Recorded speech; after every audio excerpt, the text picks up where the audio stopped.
तो पिछले एपिसोड में टैन्यू ने टॉप लेवल वाला टाइम स्पेस फॉर्मेशन परचेस किया था और इसके बाद वह इसको एक गुफा में सेटअप करता है जहां पर वह सबके नजरों से बचकर प्रैक्टिस करना चाहता है। इसके बाद टैन्यू इस जगह पर प्रैक्टिस करना शुरू कर देता है जहां की 1 महीने की प्रैक्टिस बाहर की 1.5 महीने की प्रैक्टिस के बराबर है। वहीं दूसरी ओर मिस बिंग एल्डर सेन और एल्डर लियू के ऊपर गुस्सा होती है क्योंकि टैन्यू का मौत हुए 6 महीना बीत चुका है, लेकिन अभी तक ये दोनों टैन्यू के किलर के बारे में पता नहीं लगा पाए हैं। इसके बाद एल्डर सेन और एल्डर लियू दोनों इस बात के लिए माफी मांगते हैं, जिसके बाद मिस बिंग इनसे पूछती है कि क्या एल्डर पेंग के बारे में कोई न्यूज है या फिर सून के किलर के बारे में कोई जानकारी मिली है। तब एल्डर लियू मिस बिंग से बताता है कि सून का किलर बहुत ही चालाक है क्योंकि हमें क्राइम सीन से किलर के ब्रेथ के बारे में भी कोई इन्फॉर्मेशन नहीं मिल पाई, जिसकी वजह से हमें उसके किलर के बारे में कुछ भी पता नहीं चल पाया। अब इस बात की वजह से मिस बिंग बहुत ही ज्यादा दुखी हो जाती है क्योंकि यह चीज पिल डिवीजन के लिए बड़े शर्म की बात है। लेकिन इसी वक्त यहाँ पर कोई आता है और मिस बिंग से कहता है कि होली सेक्ट पिल डिवीजन के एल्डर ने ऑर्डर दिया है, इसलिए तुम्हें अब तुरंत ही इमोर्टल सेक्ट पिल डिवीजन में जाना होगा।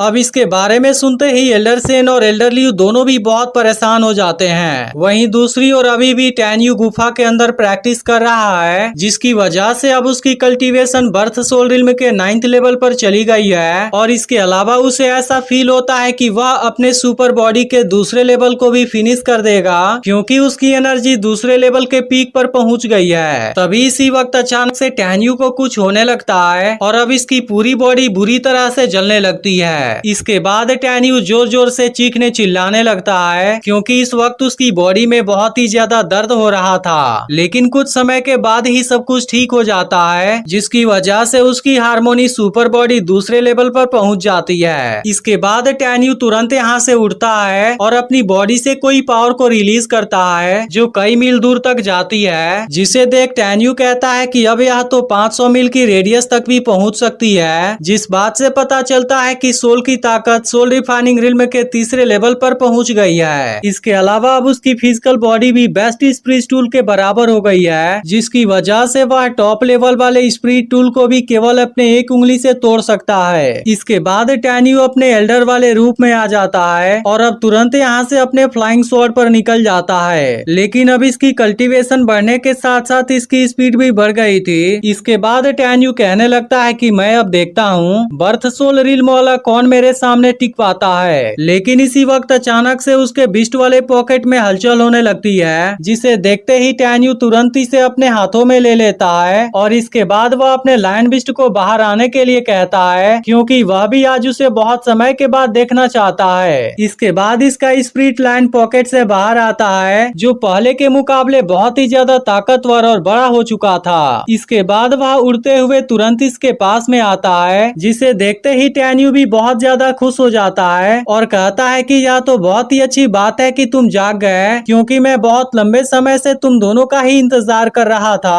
और इसके बाद टैन्यू कहने लगता है कि पेंग सियू यान, एल्डर बेन और चियू यंग मिंग अब तुम्हारा टाइम आ गया है। इसके बाद टैन्यू अपने स्पिरिट लाइन को ध्यान से देखता है और कहता है कि अब तो यह तीसरे लेवल में चला गया है, जिसकी वजह से उसकी ताकत सोल रिफाइनिंग रिल्म के 4थे से 6वें लेवल वाले कॉमन डीमन बिस्ट के ताकत के बराबर है। इसके बाद टैन्यू कहता है कि स्पिरिट लाइन ने लिटिल गोल्ड के ब्लड लाइन को इनहेरिट किया है, इसलिए अभी वह भले ही लिटिल गोल्ड के पावर को परफॉर्म नहीं कर सकता, लेकिन अपने फ्लैश और स्पीड से वह अभी भी सोल रिफाइनिंग रिल्म के 6th लेवल वाले प्रैक्टिशनर को आसानी से मार सकता है। इसलिए अब टैन्यू समझ जाता है कि पेंग सियू यान, एल्डर बेन और चियू योंग मिंग भी तीनों एक साथ में आ गए, उसके बाद वह तीनों भी स्पिरिट लाइन के सामने नहीं टिक पाएंगे। इसके बाद टैन्यू स्पिरिट लाइन को अंदर चले जाने के लिए कहता है और उसे समझाता है कि मेरे परमिशन के बिना तुम कभी भी बाहर नहीं आ सकते, जिसके बाद स्पिरिट लाइन जोर से दहाड़ता है। इसके बाद टैन्यू कहने लगता है कि मुझे टाइम स्पेस फॉर्मेशन में प्रैक्टिस करते हुए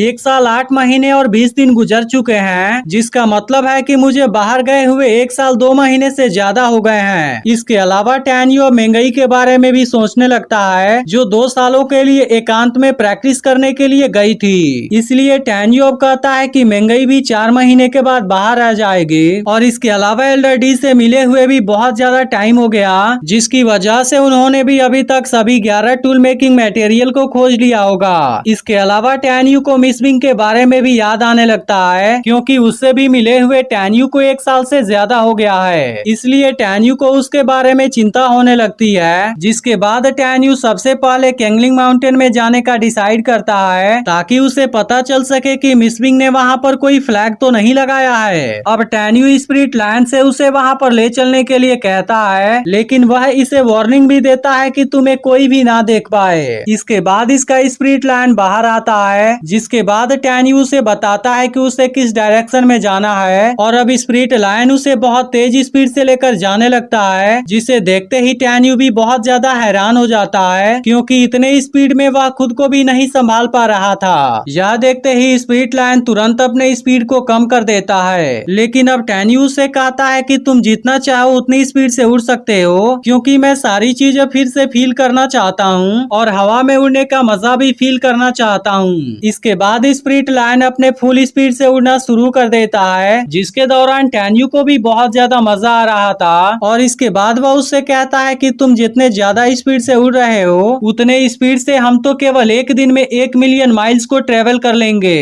इसलिए मुझे लगता है कि अब तुम्हारी स्पीड स्पीड बोट के स्पीड के जैसी हो गई है। अब इसके कुछ समय के बाद टैन्यू हर्ब गार्डन में आ जाता है, जहाँ पर डेनियल इसे देखते ही हैरान हो जाता है, क्योंकि उसे इसके अंदर गॉड स्पिरिट रिल्म से ज्यादा भी पावर फील हो रही थी। इसके बाद डेनियल अपने साथ वाले बाकी लोगों को भी यहाँ पर बुलाता है, जिसके बाद सभी एक साथ मिलकर इसे रिस्पेक्ट देते हैं। लेकिन इसके बाद टैन्यू इन सभी को खड़ा हो जाने के लिए कहता है, जिसके बाद डेनियल उससे हर्ब गार्डन में आने का वजह पूछता है और कहता है कि अगर आपको स्पिरिट हर्ब चाहिए तो आप मुझे उसके बारे में बताइए और हम लोग तुरंत उसे आपके लिए दे देंगे। लेकिन इस पर टैन्यू डेनियल से कहता है कि मैंने अभी अभी टैन्यू के मौत के बारे में सुना और इस वक्त मैं यहाँ पर उसी जीनियस को देखने के लिए आया हूँ। और इसके बाद एपिसोड यहीं पर एंड हो जाता है। लेकिन अगर आपने इसके पिछले एपिसोड को मिस कर दिया हो तो लेफ्ट वाली वीडियो जरूर देख लेना और चैनल को सब्सक्राइब करके नोटिफिकेशन को ऑल पर सेट कर देना।